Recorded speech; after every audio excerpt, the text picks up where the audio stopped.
Taste the Daily.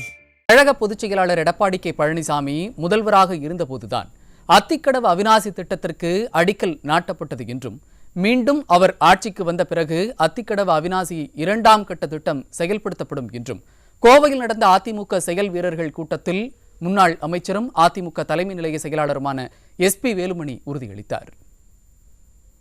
எவ்வளவு அவமானப்படுறோம். காவல்துறை அதிகாரிகள், நம்ம பஞ்சாயத்து தலைவர்கள், பஞ்சாயத்து தலைவர்கள் எத்தனை பேர் நீக்கிறாங்க, எத்தனை பேர் நோட்டீஸ் கொடுக்குறாங்க. நல்லது செஞ்சு நல்லா மக்கள் பணியாற்றக்கூடிய தலைவர் கூட பணியாற்ற முடியும். சட்டமன்ற உறுப்பினருக்கு மரியாதை இல்லை, மக்களுக்கு எந்த திட்டம் செய்யல, விளம்பரத்தில் மட்டும் இந்த ஆட்சி போயிட்டு இருக்குது, மக்களுக்கு தெரியும். ஆகவே இந்த ஆட்சி வீட்டுக்கு போகணும், நம்ம பணியாற்றணும். நம்ம முழுமையாக ஒற்றுமையாக இருந்து பணியாற்றினால் அம்மாவுடைய ஆட்சி, புரட்சித் தலைவர் எம்ஜிஆருடைய ஆட்சி எடப்பாடியார் தலைமையில கண்டிப்பாக அமையும். அதே போல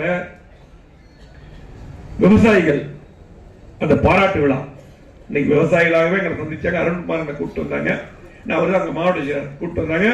நாங்க இதுக்கு பாராட்டு வைக்கணும். கிட்டத்தட்ட அவங்க 6 மாசமா 10 மாசமா இதை பத்தி பேசிட்டு இப்பதான் ஒரு முடிவு பண்ணியிருக்காங்க. ஏனென்றால் எடப்பாடியார் நிதி ஒதுக்கி அந்த திட்டம் இன்னைக்கு ஒவ்வொரு குளங்களும் நீர் நிரப்பப்பட்டிருக்கு.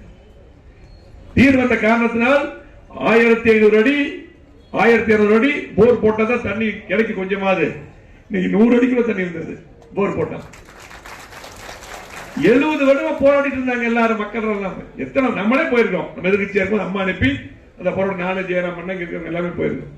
இப்படி எல்லாம் தொடர்ந்து போராடினாங்க. இப்ப இருக்கக்கூடிய முதலமைச்சர் கூட நம்ம ஆட்சி இருக்கும்போது அங்க போராட்டம் போராடி இருக்காங்க. இப்படி எல்லாம் இருந்து யாரும் செய்யல. அம்மா அவர்கள் அரசாணை வெளியிட்டார்கள்.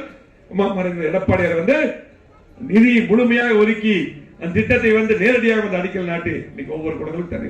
அதுக்கு விவசாயிகளே சேர்ந்து நாங்கள் கண்டிப்பாக எடப்பாடியார் அவர்களுக்கு பாராட்டு விழா வைக்கிறோம் அப்படின்னு சொன்னாங்க. நான் சொன்னேன், ரொம்ப சந்தோஷம், நீங்க பாராட்டு விழா வைங்க, பாராட்டு விழா வச்சிருங்க.